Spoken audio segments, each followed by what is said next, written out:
In this video, I'll be breaking down my cornerback rankings for the 2024 draft class. Definitely my favorite position to evaluate, and I think it's a really strong class. It doesn't quite have the top end talent of last year. Devin Witherspoon, Christian Gonzalez, and Deonte Banks would all be my cornerback one in this year's class, but there's some pretty good depth, and I'm excited to get into it in more detail. As someone with limited cooking skills, I've always struggled to find healthy meals that taste good and don't take a long time to prepare, but Factor helps me avoid takeout and ordering in with delicious and nutritious, no-nonsense food that's ready quickly. Their meals come pre-prepared, ready to eat in 2 minutes, which is perfect for busy lifestyles. And if you want to try this out, head to factor75.com or click the link below and use code ATOZFilm50 and get 50% off your first Factor box and free wellness shots for life. 2 free wellness shots from 3 available flavors for every order while you're an active subscriber. So I have 44 cornerbacks graded. In the interest of time, I'm going to kind of speed through the undrafted free agents. I've got Rashad Williams out of Texas Tech at cornerback 44. I watched him with the rest of the Texas Tech guys, and he's big but doesn't have many other redeeming qualities. Shaheem Battle out of NC State is physical but stiff in man coverage, loses the foot speed to deep threats pretty consistently. And Maryland cornerback Jaquan Shepard is really aggressive in press. He had a fun battle with Marvin Harrison Jr. He's disruptive at the line of scrimmage. He has good size,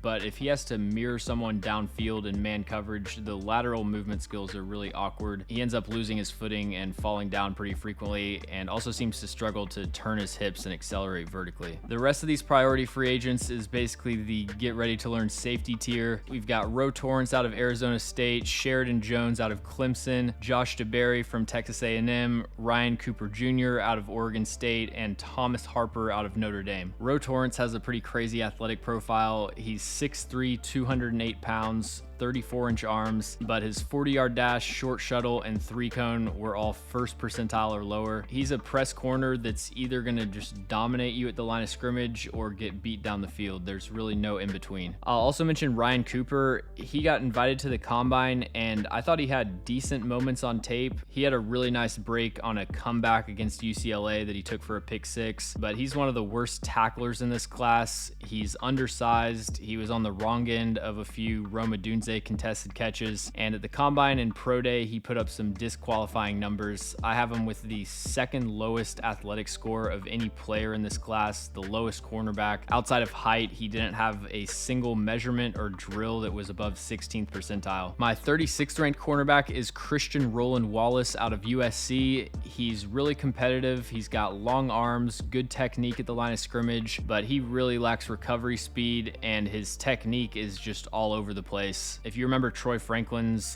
85-yard touchdown where he was just wide open on a deep post, that was Christian Roland Wallace quote-unquote covering him, and for whatever reason he just opened up his hips to the sideline. Troy Franklin ran untouched into the end zone. That kind of thing is a common occurrence on his tape. Now, I ended up writing scouting reports for my top 30 cornerbacks. I just don't think it's a smart time investment to spend 30 minutes writing up someone that's not going to get drafted, but I did write a report on my 35th ranked cornerback, which is Kalen King out of Penn State. Based off his 2022 tape, he was expected to be a first or second round pick this year. Watching Joey Porter Jr. last year, it was impossible to ignore Kalen King. I think it's fair to say that he was the better college cornerback at the time, but from the start of the 2023 season until now, basically everything Kalen King has done has hurt his draft stock. He had just really bad tape last year. There's no other way to slice it. He's jumpy at the line of scrimmage. He struggles to mirror receivers in man coverage. He misses a lot of tackles. He loses track of his assignment in match coverage. And I've said this before, but there's not a big market in the NFL for 5'11" corners that can't stick with people in man coverage. He goes to the Senior Bowl and I think was clearly one of the 2 worst cornerbacks in Mobile. It got to the point where if a receiver won a rep on Kalen King, you had to take it with a grain of salt, and he had a chance to bounce back to an extent at the combine, but he came in undersized. He ran a bad 40 time, didn't have great explosive testing. I've got a mid-7th on Kalen King just because at one point he did have good cornerback tape, but if the 2022 tape didn't exist, he would be a priority free agent grade for me. It's a really bad sign when your strengths are potential excuses for why your tape was so bad. And then I just got done watching the Pittsburgh corners. They were the last players I watched before this video. AJ Woods is going to come in at cornerback 34. I started out with the Florida State game, which I think was clearly his best game of the season. It was the only game where he recorded a pass breakup. So initially I was thinking he'd be a good bit higher, but he's really lacking in makeup speed. He's undersized and struggles to disrupt at the catch point, and he misses a ton of tackles. Chow Smith-Wade out of Washington State is an undersized corner that I think projects to the slot in the NFL. He's a smart player, pretty effective at the catch point, but another one that's just really lacking the deep speed to survive on the outside. Troy Franklin was getting 5 yards of downfield separation on him almost immediately. He was losing vertically to tight ends. I thought he was a little more fluid than his testing would suggest, but not a very good athlete. I thought he had moments at the Senior Bowl, but overall really struggled, so I've got a 7th round grade on him. Marcellus Dial out of South Carolina is a really interesting player. He's got some dominant press coverage tape. He can get his hands on smaller receivers and just shut them down at the line of scrimmage. He actually had one of the better cornerback performances that I watched this year against Clemson. He was targeted 12 times and he only gave up 1 reception for 11 yards. And I like his straight line explosiveness, but he's very tight changing directions, inconsistent against the run, and doesn't really have the size, I think, to win with his aggressive play style in the NFL. At quarterback 31, I've got Chigozie Anusium out of Colorado State. He's a long project press corner, very effective at the line of scrimmage. After that, there isn't anything that really inspires much confidence. He looks very unnatural playing the ball in the air. He ran a 4.4 flat.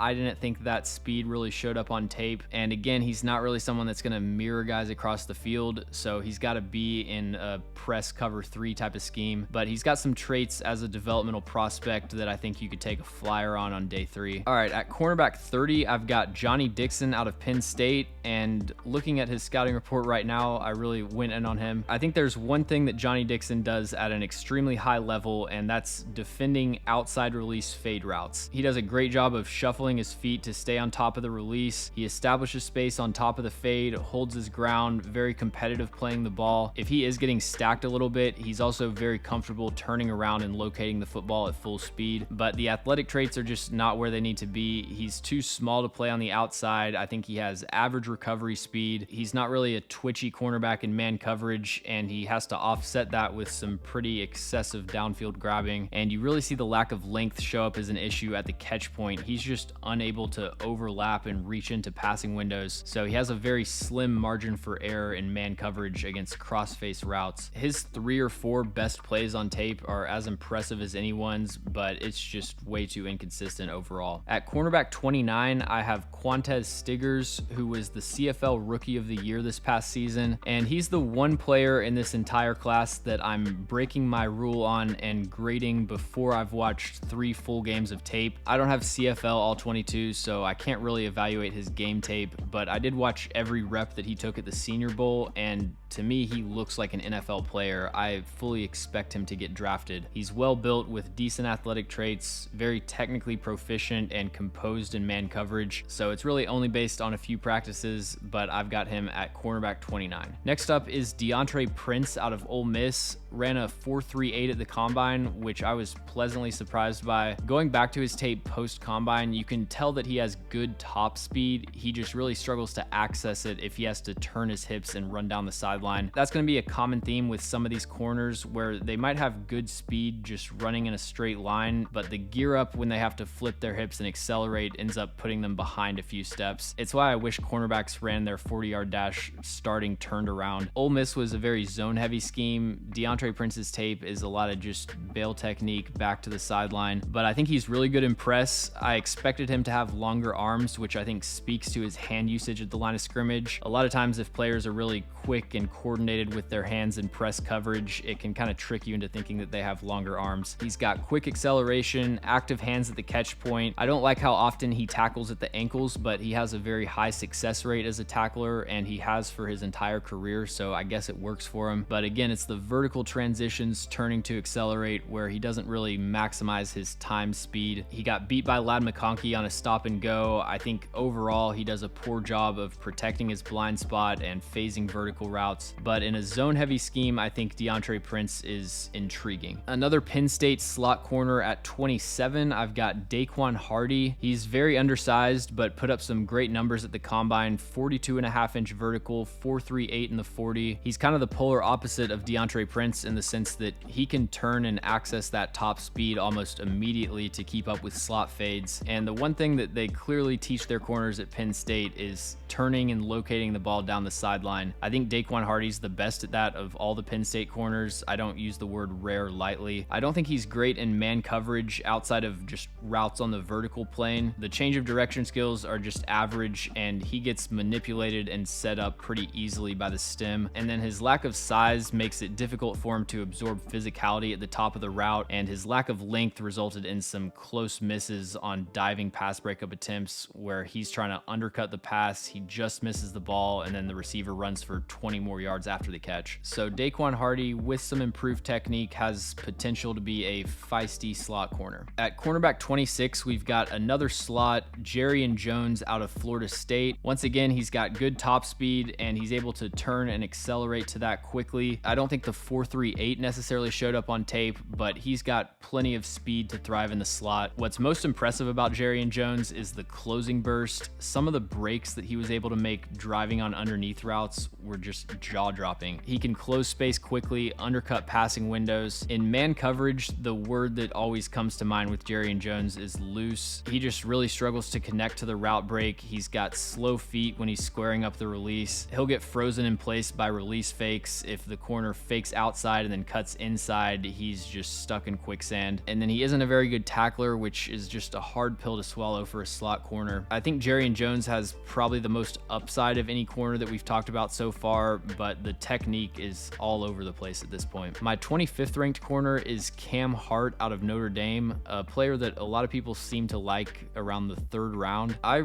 really did not see it with Cam Hart's tape. He has the prototypical size for an outside corner, 6'3", 202, 33-inch arms. He didn't play a ton of press coverage, but he can be overwhelming at the line of scrimmage, deadly two-hand punch. He's a very smart zone corner. He dissects route combos quickly. He can patrol the flats and just blow up checkdowns, but he's so slow and stiff. I think he has to be limited to almost an exclusively zone coverage scheme, which doesn't really exist in the NFL. He gets stacked by vertical push almost immediately. He has to grab at the jersey to keep pace. He doesn't have the change of direction skills to stick tightly to route breaks. He's a high cut corner that really struggles to decelerate. He's so aggressive biting on double moves and just has nowhere near the speed to stand a chance at recovering. If you draft Cam Hart and basically build your scheme around him and say, we're just going to have him as a flat corner in cover 2 or in a side turn in cover 3, I think he could have some success. But even the teams that we think of as being zone heavy schemes, like they're still running man coverage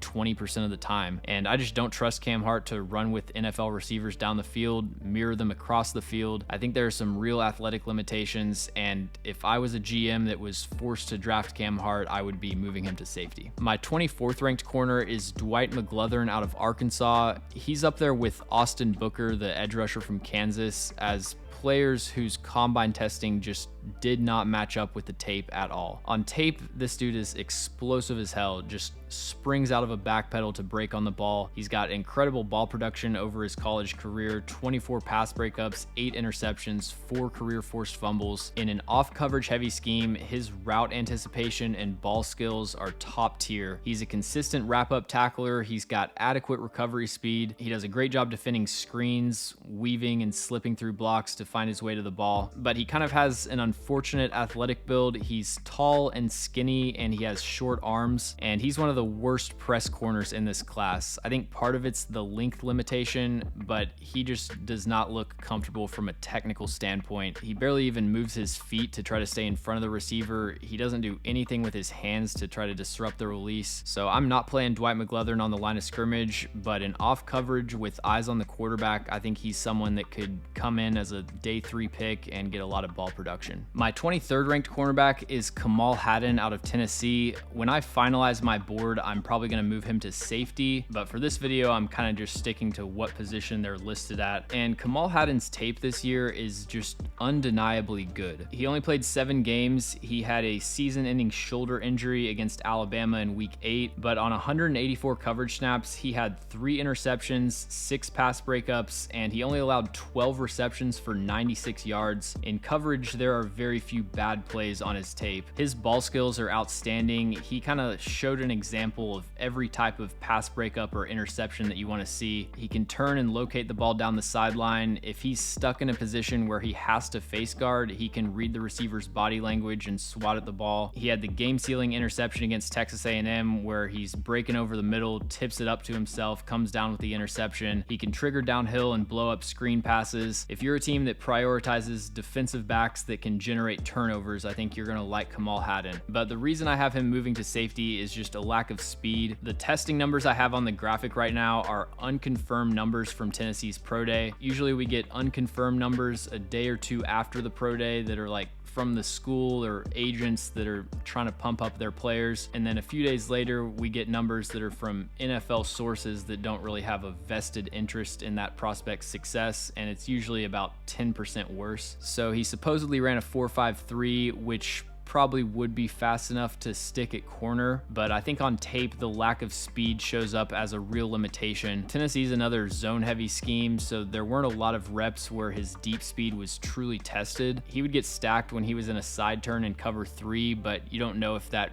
really means that he can't turn and run. Maybe he just isn't as fast moving backwards or moving side to side. But I saw a play against Florida where he was trying to chase down a running back and you just saw him losing ground. I think he pretty clearly is a 4.6 type of corner. Outside of speed though, I really like everything about Kamal Haden in coverage. My one other big issue is just a lack of effort in the run game. He's very physical and competitive in coverage, but when it comes to engaging with blocks and tackling at the line of scrimmage, he looks disinterested at best. That was another thing from the Florida game. There were just some inexcusable tackling attempts. At 22, I've got the other Pittsburgh corner, MJD Devonshire. He has a unique build, 5'11", 186 pounds, but 33-inch arms. His knuckles are dragging on the grass, and he is a shutdown, suffocating press corner, especially on the vertical plane. The one thing I always like about Pittsburgh corners is they just play them in press man. There's no having to filter through a bunch of zone drops to find the truly gradable reps, and MJD Devonshire's tape is just go route after go route that he's crowding to the sideline. I don't think he has elite speed. He ran a 4.45, which is pretty solid. The one time he really got beat down the sideline was against Virginia Tech. He gave up a long touchdown, but outside of that, he was able to shut down pretty much every vertical route he faced. I think that has more to do with his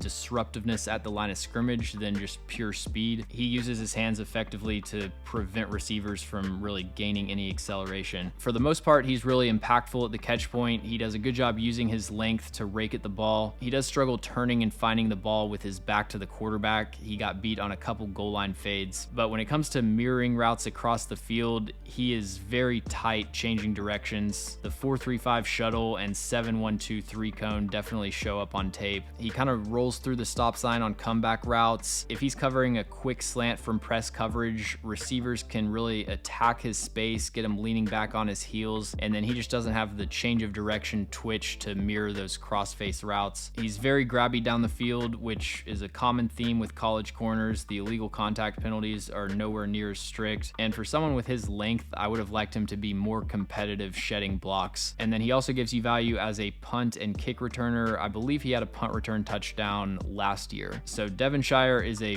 vertical plane press corner. I want him in a Seattle 3 type of scheme ideally. At cornerback 21, we've got Andrew Phillips out of Kentucky, who's a player that I'm significantly lower on than consensus. Dane Brugler has him at 69, Trevor Sikkema has him at 82, Lance Zierlein has him at 80, and I definitely see the high-end traits that are enticing to people about Andrew Phillips. He's a smaller slot corner, but he's insanely explosive. His ability to crash on flat routes from like 12 yards of depth is incredible. I thought he had an outstanding Senior Bowl. He went 5 for 5 on his one-on-one reps, including 2 wins against Ladd McConkey. Very impressive ability to find the ball on vertical routes. But outside of that, I just have a ton of concerns about Andrew Phillips. To start out, he's an awful tackler, which for me, with cornerbacks, that just immediately puts you on thin ice. And especially if you're playing in the slot and you're going to be involved in the run fit, like, you've got to be able to wrap up. He gets bodied at the catch point by bigger receivers. He's a heavily penalized player that's extremely grabby down the field, and he's extremely undisciplined in man coverage. He's so ready to open up his hips. He gets manipulated at the stem very easily. He buys whatever the receiver's selling as far as double moves and route fakes. And for a 190-pound corner, you want them to be really fluid and sticky in man coverage, but he drifts away from stop routes. I think he has the change of direction skills where there is some man coverage potential, but the break anticipation in single coverage is not where it needs to be. He allows so much separation. So to me, he's an interesting day 3 option. I just can't get behind that in the top 100. At 20, I've got Wake Forest cornerback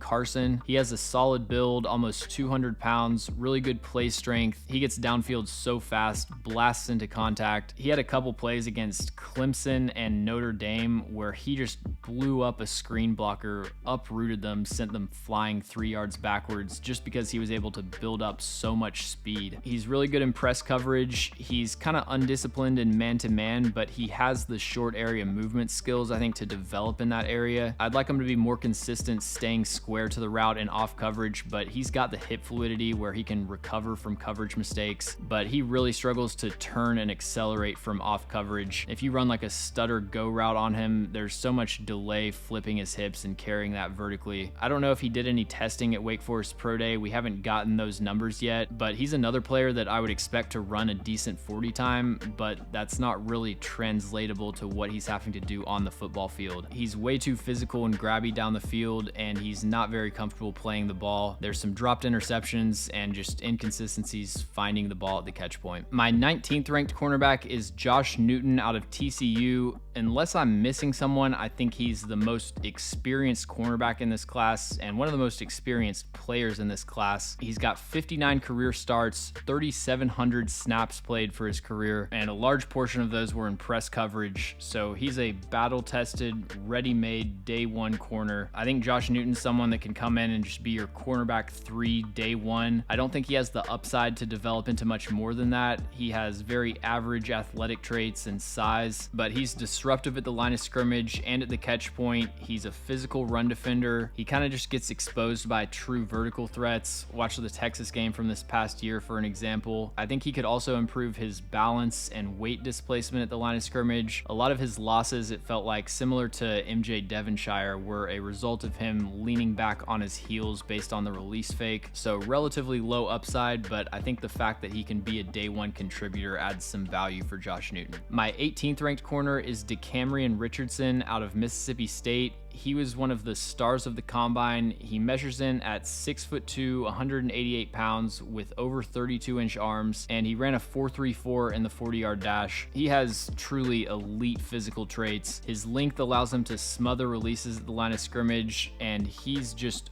automatic reaching his top recovery speed. 1 or 2 steps and he's at max speed. He can keep up with anyone vertically, but I was very pleasantly surprised by his physicality and his tackling consistency. Outside of the next corner that we're going to talk about, I think you could make the case that Kamari Richardson is the most physical and competitive corner in this draft class. He does not shy away from contact at all. He's flying full speed into the action, and he's basically an automatic tackler. He had the 3rd lowest missed tackle rate last year out of 275 qualifying corners. His length really helps him in that area, being able to consistently wrap up. I think he's smart in zone coverage, very decisive sorting through route concepts, and at his size, he's not going to be this joystick fluid mirror guy, but he actually has some decent short area quickness. He's not a player that I think has to be in a press cover 3 type of scheme, but there's a reason that someone with these elite athletic traits and all of those good aspects of his tape only has a 4th round grade. And the main thing is that he is uncomfortable, I would even say unable to play the ball in the air. He's got 2 full seasons of starting experience, and he played 210 snaps in 2021, but he's never had an interception, and he only has 3 career pass breakups. And that's not just box score scouting and saying small number bad. He is noticeably uncomfortable locating the ball and challenging at the catch point. There's so many reps where he's playing tight coverage, he's in good position, and then he he just lets the ball drop into the receiver's hands. Tackling and not being able to play the ball are probably the two biggest red flags from a skill set perspective for corners. And in my experience, it's kind of something that you either have or you don't. His high-end comp is Tyson Campbell, who's one of the few players I can remember coming out that was that uncomfortable playing the ball in college, and it actually improved in the NFL. But that's a big concern for me. He's also a pretty heavily penalized player, 5 penalties in each of the last 2 seasons. Malik Neighbors got him twice in the same game on a double move. It's actually interesting. The first one, he was just cleanly beaten, way too aggressive, biting on the first break. Malik Neighbors had like 8 yards of separation. The second one, he actually learned from his mistake and did an okay job staying balanced and playing the route, but he was in tight coverage 50 yards down the field, and again, he just can't find the ball. It drops right into Malik Neighbors' hands, and there's just nothing on his tape that suggests he's able to force incompletions when he has tight coverage,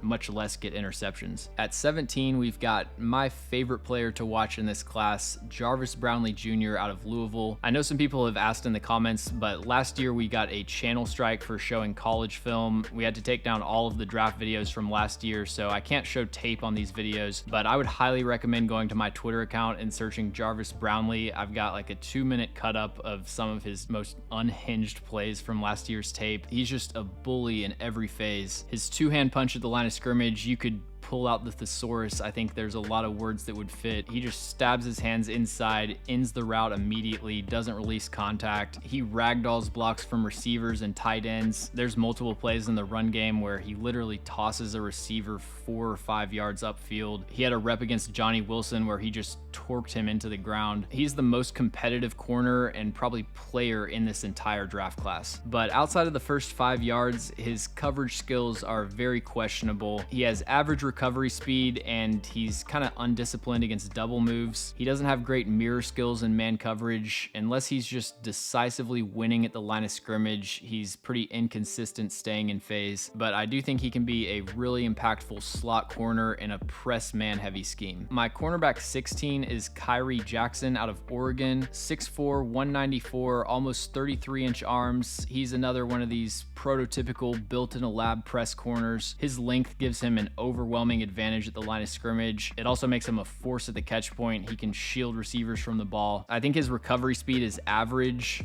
He ran the exact same 40-yard dash as Cam Hart, for example, but I think Kyrie Jackson has enough speed on the field to stick on the outside. But he's another one of these press corners that really has to win at the line of scrimmage to win the rep. If he lets a receiver cross his face, he just doesn't have the foot speed to really mirror an inside release. He's high cut and struggles to sync with stop routes, and he's going to be 25 years old as a rookie. So I do think he needs to be protected by the scheme, but if he was coming out in 2013, like the Seahawks would have taken him in the first round. At cornerback 15, I've got slot corner Mikey Sanders still out of Michigan. This is the first player in my top 100, but he is 66 on the consensus board, so I'm a good deal lower on him. And he's a perfect example of the difficulties of grading players for all 32 teams. There are some defensive schemes where I probably wouldn't take Mikey Sanders still until the 6th round, but for others, I could see valuing him like early 3rd. He's smart and instinctive in zone coverage, and he's got the start-stop burst to make plays on what he sees. He's an extremely hard hitter. He reads his keys, triggers downhill, and he is very undersized, but he definitely punches above his weight class in the run game. But I would just never play Mikey Sanders still in man coverage. I think his recovery speed is very questionable. At this point, he cannot mirror receivers in man coverage. He just allows so much separation out of the break. Like,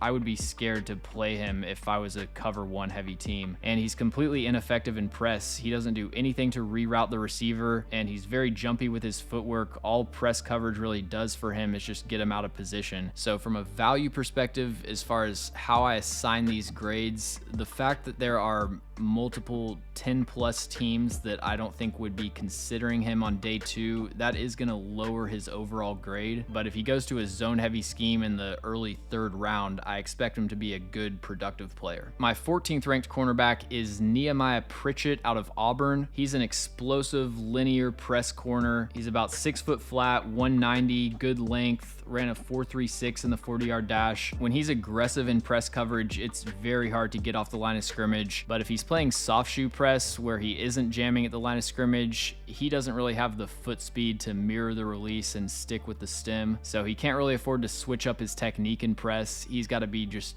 balls to the wall trying to beat the hell out of you at the line of scrimmage. He has really good closing burst. He's competitive and composed at the catch point. If you just look at his box score, you might say penalties are an issue for Nehemiah Parris. I watched every single one of his flags from the past 2 years, and they were some of the softest penalty calls that I've ever seen. If you know me, I'm very biased towards defensive backs when it comes to penalties, the most oppressed group in all of football. But honestly, man, the refs on some of these penalty calls just blew my mind. The main reason I don't have a day 2 grade on Nehemiah Parris is I think he's kind of stiff moving laterally. Part of that could be improved by better hand usage down the field to stay in phase, but another one where the 709 3 cone and 426 short shuttle are pretty indicative of what shows up on tape. But overall, Pritchett is one of my guys in this class. I just love his play demeanor. He had this rep against Malik Neighbors where he was just one-on-one on the backside. Neighbors points at him pre-snap as in saying like, I've got a mismatch here, and then Pritchett just completely shuts down his route and is like talking after the play. So he's my favorite corner with an early day 3 grade. At 13, I've got Chris Abrams Drain out of Missouri. He's kind of like the Kyron Williams of corners where he's just so sound technically. It's just the size and athletic traits are average to below average. Now on tape, his movement skills are a lot better than a 6th percentile short shuttle, 14th percentile 3 cone. I definitely wish he would have tested better, but I'm trusting the tape with Chris Abrams Drain. The change of direction skills, the sudden transitions, maybe that doesn't translate to a combine drill, but it translates to playing cornerback. He's so sticky in man coverage, especially if he's playing press and he can land a punch. When he gets in phase, he stays connected for the entire route. One of the best corners in this class at defending stop routes. He can sink his hips instantly. He has a rare ability to deal with comebacks when the receiver attacks his blind spot. Usually if you widen out to get outside of the corner's field of vision, there's going to be some delay when they sink and cover a stop or a comeback. But with Chris Abrams Drain, it's like he's got eyes in the back of his head. Some of it's just uncanny, his ability to mirror those. And then on stop and goes, you'll see him synchronize his speed changes with the receiver like it's a bad video game. Really, my only issue with Chris Abrams Drain is just size and all of the limitations that come with that. He can get bodied in jump ball situations. He's technically sound in press, but if the receiver wins early leverage, he doesn't really have the range of influence to reach out and still disrupt the release. And then he's also not someone that's going to shed blocks consistently in the run game. My 12th ranked cornerback is DJ James out of Auburn, and he's probably the most intriguing cornerback in this class. He's incredibly light,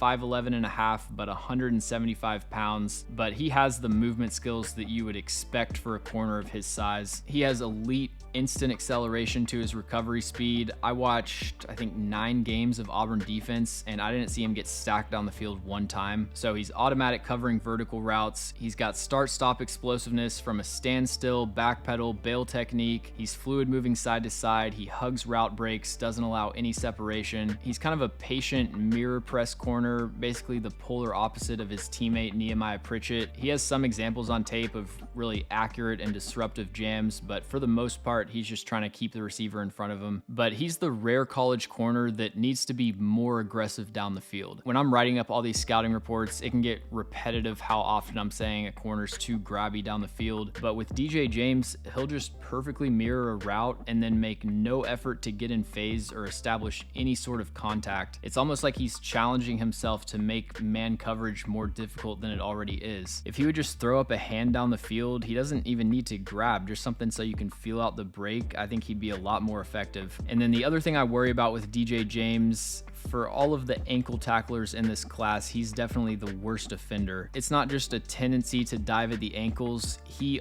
only tackles at the ankles. Even when he's in perfect position right up on the ball carrier, he will find some way to tackle them by the ankles, and I have a feeling that he just doesn't trust that he has the size to be a firm wrap-up tackler. He didn't miss too many tackles in college. He was overall pretty effective with that method, but I think it does kind of limit how much of a safety blanket he can be in the NFL. My 11th corner is TJ Tampa out of Iowa State. Tall, long, press zone corner. He bullies receivers at the line of scrimmage. He's got a wide range of punches and techniques that he can use. He does a great job of maximizing his length at the catch point and playing through the receiver's hands. Now, he ran an unconfirmed 4.52 in the 40. I actually thought he had decent recovery speed on tape for his size. One of his negatives is that he's kind of a gambler and he'll declare his hips prematurely and force himself into difficult recoveries. But the reason he was able to survive with that play style in college is because of his recovery speed and his ability to make up distance quickly. I think out of all the stiff press zone corners that we've talked about, so Kyrie Jackson, MJD Devonshire, Cam Hart, TJ Tampa is pretty clearly my favorite out of that group, but I do think he'll be limited to a zone-heavy scheme. He has some issues with lateral movement skills and horizontal transitions, but by far his biggest issue is sinking his hips with stops and comebacks. 58% of his yards allowed in 2023 were to curls and comeback routes. And as a tackler, when he wraps up, he has a high success rate, but he does have a tendency to dive at the ankles, and that was the root cause of most of his missed tackles last year. Because he has the size, I'm a little more confident that that's something that can be improved, but at this point, it's definitely a weakness. My 10th ranked cornerback is Max Melton out of Rutgers. He's slightly undersized, but he has really long arms and elite explosive testing. 136-inch broad jump is 98th percentile for corners. That is readily apparent on tape. He's so explosive planting and driving on underneath routes. He blows up screen passes and flat routes. He's got the closing burst to undercut passing lanes. He can gear up and transition quickly to his top speed out of press coverage, and he's really light on his feet and agile at the line of scrimmage as well. I think with his length, he could be a lot more disruptive as a press corner. He doesn't really have much force behind his strike at the line of scrimmage. I also question his sudden change of direction ability. If the receiver has a two-way go, he has a hard time sticking with the break. And then in 2023, he was a very unreliable tackler, missed over 25% of his tackle attempts. But he's fast and explosive. He's got slot and outside versatility. He adds value on special teams, 2 career blocked punts. He's also a gunner on punt coverage and firmly a 3rd round grade for me. At cornerback 9, we've got, in my opinion, the most underrated player in this class, and that's Elijah Jones out of Boston College. To me, Elijah Jones is the player you want to target if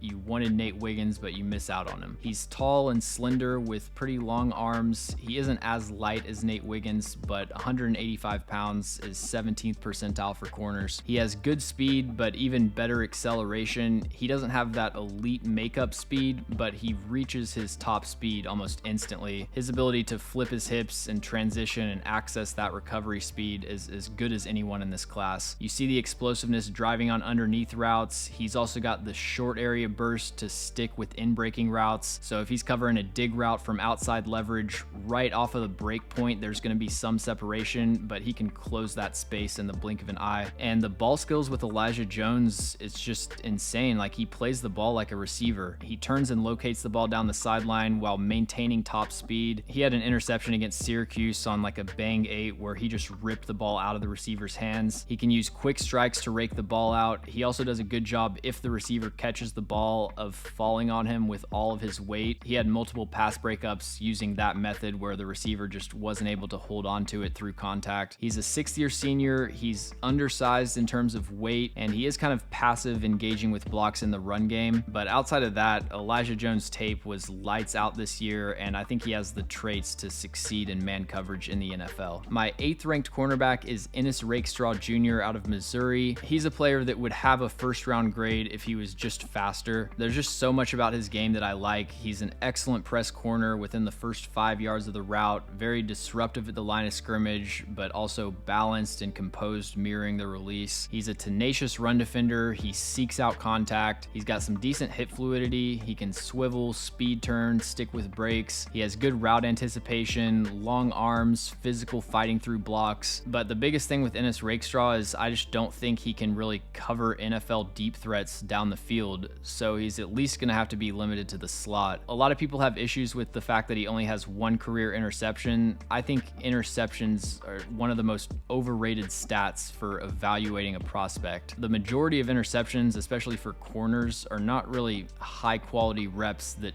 tell you a lot as far as your evaluation of them as a prospect. Like, go back to Max Melton, for example. He's got 8 career interceptions. I would say 2 of those are like high quality plays on the ball. The majority of his interceptions are tipped passes or inaccurate throws that go right into his hands. It's great that he made the play, but it's not necessarily that impressive from an evaluation standpoint. So yeah, for Ennis Rraw, really my one issue is speed, and that's what's keeping him outside of the first round. At cornerback 7, I've got another really underrated player in this class, Renardo Green out of Florida State. He played the most press coverage snaps of any cornerback in this class last year. He's out on an island pretty much every play. A lot of corners are getting a lot of plays off. Like Ennis Rraw, for example, he might have 30 coverage snaps in a game, and 5 of those are true one-on-one man coverage reps. His stats and efficiencies getting inflated by drops into zone coverage where there's no receiver on his side of the field. With Renardo Green, it's just a battle at the line of scrimmage every snap with very little help outside of the sideline. He has patient but quick footwork at the line of scrimmage and a very disruptive press jam. He's extremely competitive at the catch point. He has great awareness to push receivers out to the sideline before they can get their feet in bounds. 13 pass breakups this past season, so a good amount of ball production. He was completely locked down at the Shrine Bowl, clearly the best cornerback there. He doesn't have ideal size or length for a press corner, and sometimes that lack of size, along with the tendency to face guard, can get him in trouble in jump ball situations. He allowed 3 touchdowns this past season. All 3 of those were on goal line fades. He needs to do a better job of disguising his hand placement down the field and playing with lower hands down on the hip instead of grabbing up at the shoulder, because when the receiver comes to a stop, it's a lot easier for the referee to notice the grabbing if you're pulling at the jersey on the shoulder pads. And I also thought there was some hip tightness when it comes to syncing with comebacks. My 6th ranked corner is Kamari Lasser, who's definitely going to have to play in the slot in the NFL. He ran a 4.65 at Georgia's Pro Day, which is 3rd percentile for corners. Now, I'm not punishing him twice for that. I think on tape, his speed looked like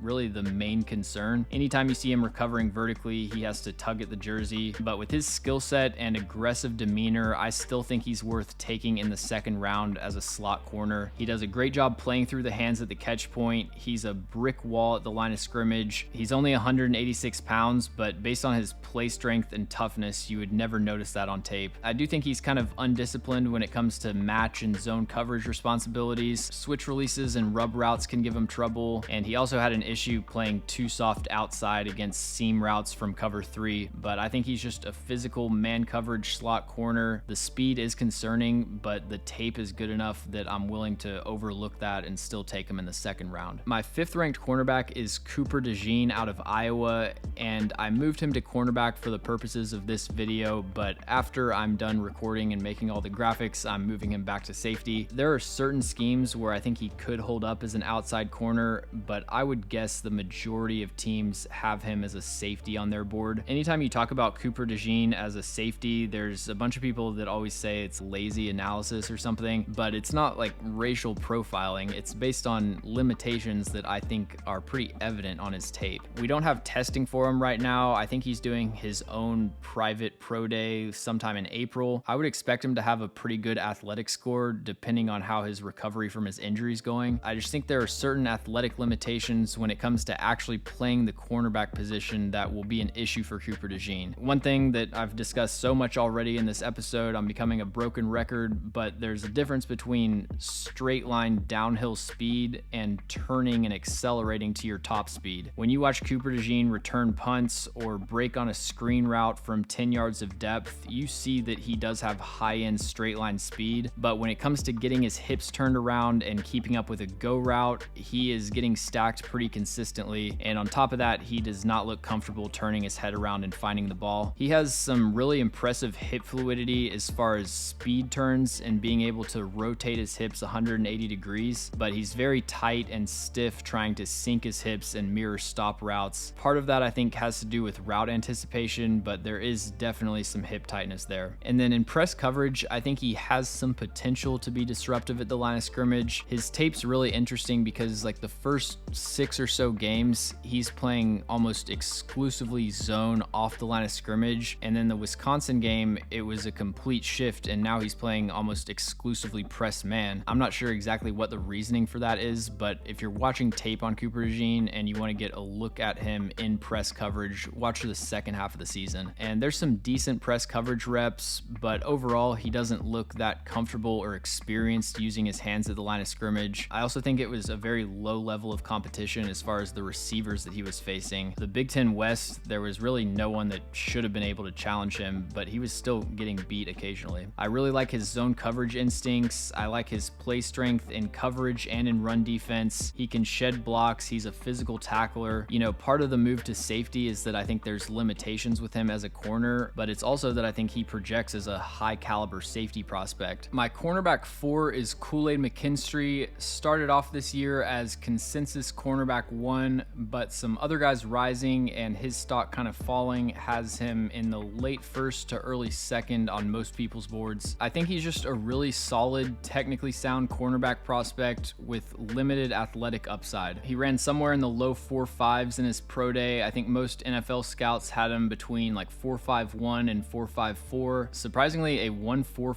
10-yard split, which is almost the fastest ever for a corner, but then 27th percentile vertical jump, 29th percentile broad. He's technically sound in press coverage. He's patient. He plays like a seasoned veteran. I would have liked to see him be more aggressive at the line of scrimmage just to get that skill set on tape. He had a major decline in ball production this past season, going from 16 pass breakups in 2022 to 4 last year, but his targets were cut in half. Teams were clearly avoiding him after he established himself as one of the best corners in college football. I've seen some people with sourcing from NFL scouts talking about how there's some concerns with his effort level. I didn't really notice that on tape. To me, the big hangup with KoolAid McKinstry has always been athletic traits. It's the long speed, but it's also the short area recovery burst to close space if he takes a false step. I think he's most likely going to be a solid cornerback 2, and I would be interested in a potential move to the slot. I've got very similar late first round grades on my top 3 corners. Like I said to start out the video, they are all graded lower than the top 3 corners from last year. Gonzalez, Witherspoon, and Deonte Banks I thought were all much cleaner prospects. All 3 of these guys have at least one major issue that's holding back their grade. But my cornerback 3 is Nate Wiggins. Tall, skinny, and super fast, 4.28 in the 40-yard dash, but he did that at 173 pounds. The size is concerning as far as his ability to hold up against blocks in the run game, but also as far as durability. It's easier for bigger players to sustain hits and stay on the field in the NFL. But Nate Wiggins is the best in this class in so many important traits and skill sets for corners. He's got speed, explosiveness, change of direction fluidity. He can be aggressive or patient at the line of scrimmage. He doesn't commit penalties. He's sound in zone and match coverage, and it's like the game slows down for him when he's playing the ball at the catch point. He's so accurate and impactful raking the ball out. He gave up a touchdown against Miami where he got high pointed on a jump ball in the end zone, and then he got beat for like a 40-yard gain down the sideline by Tez Walker. Those are really the 2 major losses on his tape from this past season. And the size is a limitation in the run game, but he isn't lacking effort in that area. He's got,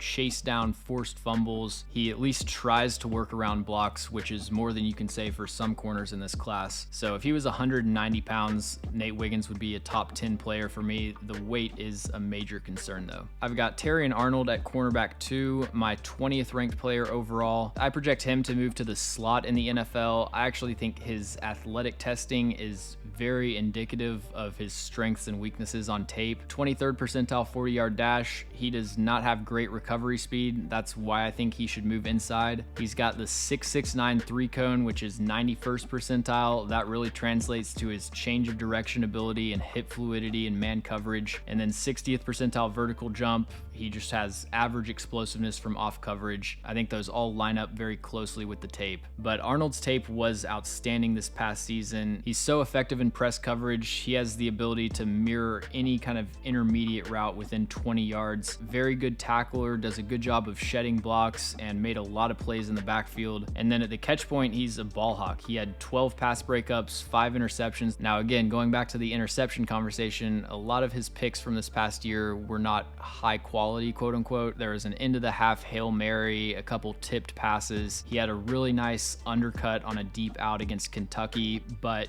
generally I find with corners, the pass breakups a lot of times are more impressive than the interceptions. But he will allow some separation separation down the field, and I thought he was pretty undisciplined in zone coverage. That's more of a minor concern. He definitely seems to be a coachable type of player. For cornerback prospects, I'm mainly worried about your man-to-man single coverage ability. So I think Terron Arnold is just a really solid first-round slot cornerback prospect, and if he was faster, I'd probably have him in that Christian Gonzalez tier from last season. And my cornerback one is Quan Mitchell, 6 foot, 195, 4.33 in the 40-yard dash. He's got the elite recovery speed to survive on the outside against NFL deep threats. A ton of ball production at Toledo, 27 pass breakups in the last 2 seasons. He played about 91% of his snaps in off coverage, so his tape is basically just breaking on routes from depth and playing the ball. And he does that at as high of a level as I've seen for a college cornerback prospect. Now, he faced a very low level of receiver competition. He was going up against a lot of step counters. By that, I mean the playbook says run 3 steps upfield and then in cut, and they're counting 1, 2, 3, and then breaking inside. So there wasn't a lot of nuance or shake at the top of the route that he had to deal with, and I